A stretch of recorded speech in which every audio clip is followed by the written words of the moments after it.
Caros alunos, sejam bem-vindos a mais uma videoaula aqui no canal. Na videoaula de hoje, nós iremos continuar com o conceito de movimento uniforme e iremos aprofundar um pouquinho mais nos conceitos de velocidade. Então, velocidade escalar média. Na aula passada, nós vimos o conceito de velocidade, que nada mais é do que a distância dividida pelo tempo gasto para percorrer essa distância.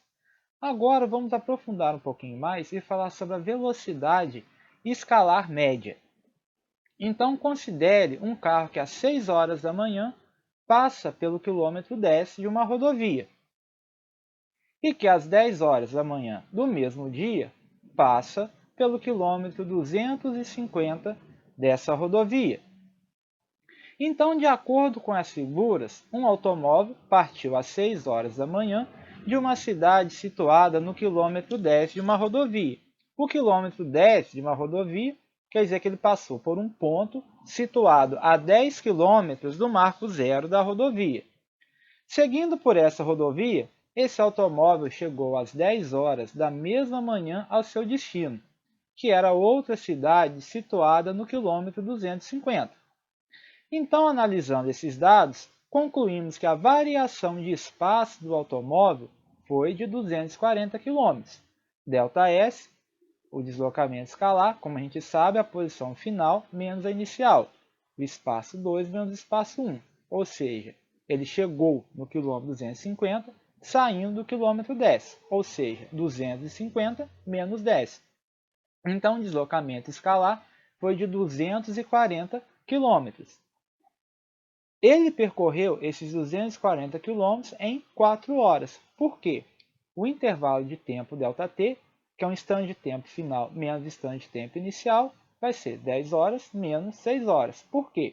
Ele chegou no destino às 10 horas da manhã e saiu às 6 horas da manhã. 10 menos 6, 4 horas. Então, o que vem a ser velocidade escalar média? A velocidade escalar média entre dois instantes é a variação de espaço ocorrida, em média, por unidade de tempo. Então, a velocidade escalar média é o ΔS sobre o ΔT, deslocamento escalar dividido pelo intervalo de tempo. Então, no caso do exemplo anterior, o que nós temos? Velocidade média, o ΔS, que foi de 240 km, dividido pelo ΔT, 4 horas. 240 km dividido por 4 horas, 60 km por hora. Então, a velocidade média desse automóvel durante esse percurso foi de 60 km por hora. Importante aí, a velocidade média nos informa apenas sobre a viagem como um todo, sem detalhes durante o intervalo de tempo. Então, o que isso quer dizer? Que a única informação que temos é que o carro percorreu os 240 km de distância em 4 horas. Não podemos afirmar quantas paradas foram feitas, nem a duração delas. Então, não podemos afirmar qual a velocidade instantânea em momento algum. Não podemos nem dizer que gasta-se 2 horas para percorrer os primeiros 120 km. Ou seja, para eu fazer o cálculo dessa velocidade, eu levei 4 horas para fazê-lo.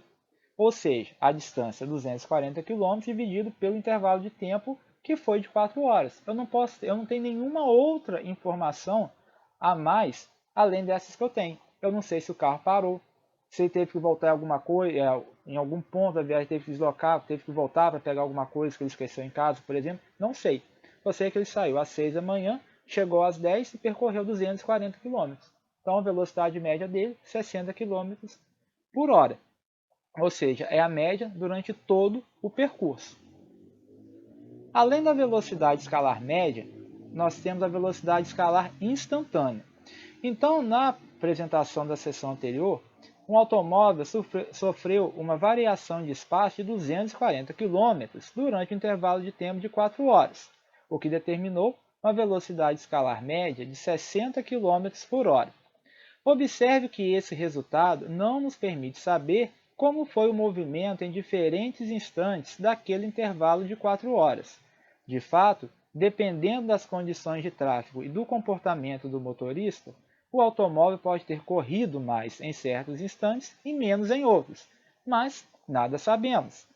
Isso quer dizer que o velocímetro do automóvel, isto é, o seu medidor de velocidade, certamente indicou valores diferentes em diferentes instantes. O valor indicado pelo velocímetro em certo instante é o valor absoluto da velocidade escalar instantânea do automóvel nesse instante. É essa velocidade que nos faz conhecer de fato o movimento no decorrer do tempo. Então, quando o intervalo de tempo se aproxima de zero, como a gente sabe, velocidade média, ΔS sobre ΔT. Se a gente quer uma velocidade instantânea, então esse intervalo de tempo tem que ser bem próximo de zero. Então, aí, quando o intervalo de tempo se aproxima de zero, o valor da velocidade escalar média é medido em um intervalo de tempo muito curto, ou seja, estamos praticamente medindo a velocidade média naquele instante de tempo, aquele instante de tempo bem próximo de zero. Logo, a velocidade escalar instantânea mede a velocidade do móvel naquele instante de tempo. Matematicamente, a gente tem que usar um conceito, que é usado em matemática mais avançada, que é o conceito de limite. Por quê? Se eu quero a velocidade instantânea, o meu ΔT ele tem que ser bem próximo de zero. Então, eu limito essa divisão, considerando o ΔT um valor muito próximo de zero. Então, a velocidade instantânea é o limite ΔS sobre ΔT, quando ΔT, no intervalo de tempo, se aproxima de zero. E como nós vimos aí, quem mede a velocidade instantânea no automóvel é o velocímetro. Então, se você não precisa esperar, no caso do exemplo, 4 horas para você ver qual foi sua velocidade média. É só você pegar lá e olhar no velocímetro, ele te indica a velocidade do veículo naquele instante de tempo. Um outro conceito que nós temos aí é de velocidade relativa, pois como a gente já sabe, a velocidade é uma grandeza que depende do referencial. Por exemplo, se a gente estiver parado num ponto de ônibus e um motociclista passar por nós com uma velocidade constante de 30 km por hora, a gente diz que ele se move a 30 km por hora em relação ao nosso referencial, que a gente está considerando aqui como sendo o nosso planeta. Porém, se a gente alterar o referencial para a motocicleta, o motociclista vai estar em repouso em relação à motocicleta e ele vai ver a rua se movimentando com uma velocidade de 30 km por hora.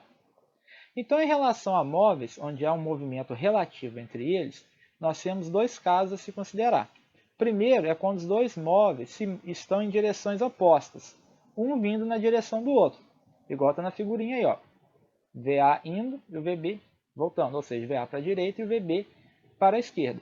Isso é o que acontece quando a gente está viajando de carro ou de ônibus e um outro veículo passa na pista ao lado. Então, no nosso referencial, nós vemos que a velocidade com que o outro veículo passa no nosso lado seria como se fosse a soma da velocidade do nosso veículo com o veículo que cruzou a gente. Ou seja, a velocidade relativa entre dois móveis que se deslocam em sentidos opostos é a soma da velocidade deles. Já o segundo caso é quando dois móveis se movem na mesma direção, ou quando um carro corta a gente na estrada, ou quando a gente corta o outro carro na estrada. Nessa situação, a velocidade no referencial dentro do veículo vai ser o valor da velocidade do veículo que está fazendo a ultrapassagem menos a velocidade do nosso veículo. Ou seja, quando ele se move no mesmo sentido, a velocidade relativa é a diferença entre as duas velocidades dos móveis, VA menos VB.